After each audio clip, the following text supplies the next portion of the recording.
যে আমাদের সরকারগুলোকে হাততালি পাওয়ার চেয়ে বেশি দরকার হচ্ছে একটা গভর্নেন্স মডেল তৈরি করা। সেটা একটু কম দেখা যাচ্ছে, কারণ একটা তালি কিংবা একটা প্রশংসার মধ্যে নিজেকে সীমাবদ্ধ রাখেন তখন কিন্তু গভর্নেন্স খুব কঠিন হয়ে যায়।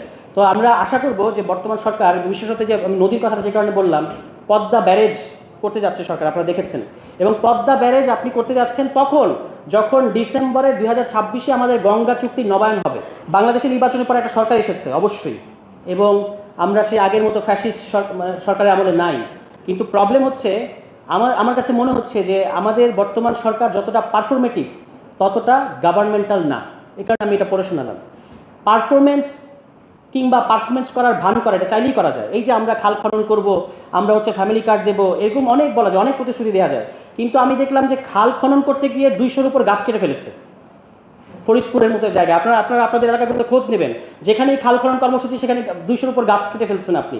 এবং প্রাকৃতিক গাছগুলো কাটার পরে আপনি বলছেন আমি 2 কোটি গাছ লাগাবো। তো বন জঙ্গল এগুলো যদি আমরা উদ্ধার না করি, এবং এগুলোকে যারা ধ্বংস করছে, যারা মানে তাদের লোভের কারণে আমাদের বনগুলো ধ্বংস হচ্ছে, আপনি বন উদ্ধার করার বা বনকে প্রোটেক্ট করার দিকে যদি না যান, এবং যদি আপনি বলেন কৃত্রিমভাবে আপনি গাছ লাগাবেন, এটা তো হয় না।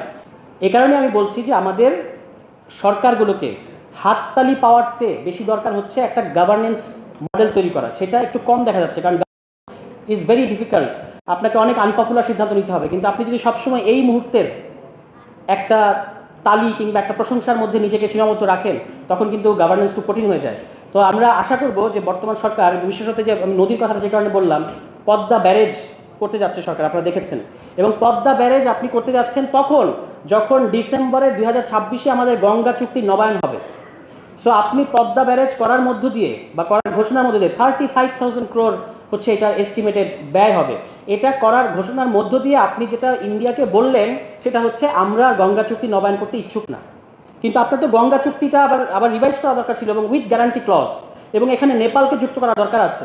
মানে আমাদের এখন এই ডিপ্লোমেসি করা দরকার ছিল, ওয়াটার ডিপ্লোমেসি, যে আমরা এই গঙ্গা চুক্তি যেটা আছে সেটাকে নবায়ন করব, পানি পাওয়ার গ্যারান্টি ক্লজ যুক্ত করব, এবং নেপালকে এটার সাথে যুক্ত করব। মানে এটাকে একটা শুধু ভারত এবং বাংলাদেশের মধ্যে সীমাবদ্ধ রাখবো না। সরকার এই পথে না গিয়ে আমাদেরকে পদ্মা ব্যারেজ যেটা বলছে, যেটা পুরোপুরি ড্রাই সিজনে ইন্ডিয়া পানি দেবে কিনা তার উপর নির্ভরশীল, ইন্ডিয়ার উপর নির্ভরশীল থেকে আমরা 50,000 কোটি টাকার একটা প্রকল্প হাতে নিচ্ছি।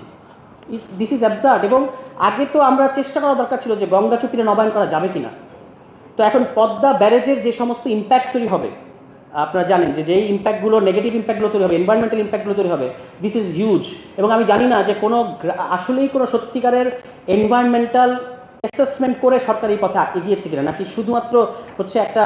এবং আমি বুঝলাম না, এটা হলো পানি উন্নয়ন বোর্ডের যারা আওয়ামী লীগ, ফ্যাসিস্ট আওয়ামী লীগ আমলের দুর্নীতিবাজ এবং গণবিরোধী আমলাদের খুব আগ্রহ কিন্তু এই প্রকল্পটা করার জন্য। সেই প্রকল্পে কেন এই নির্বাচিত সরকার যাচ্ছে, আমার কাছে ব্যাপারটা ক্লিয়ার নাই। ব্যাপারে নিশ্চয়ই যারা সার্বক্ষণিক এগুলো নিয়ে কাজ করেন তারা আরও ভালো বলতে পারবেন।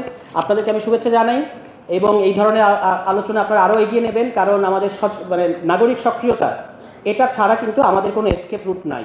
এবং একটা সরকারকে ভোট দিয়ে বানালাম, 5 বছরের জন্য আমরা অপেক্ষা করব, সেটা কিন্তু হবে না। ক্রমাগত চাপ সৃষ্টি করা যে কোনো বিষয়ে সবসময় নাগরিক সক্রিয়তা, এটা হচ্ছে অন্যতম দিক।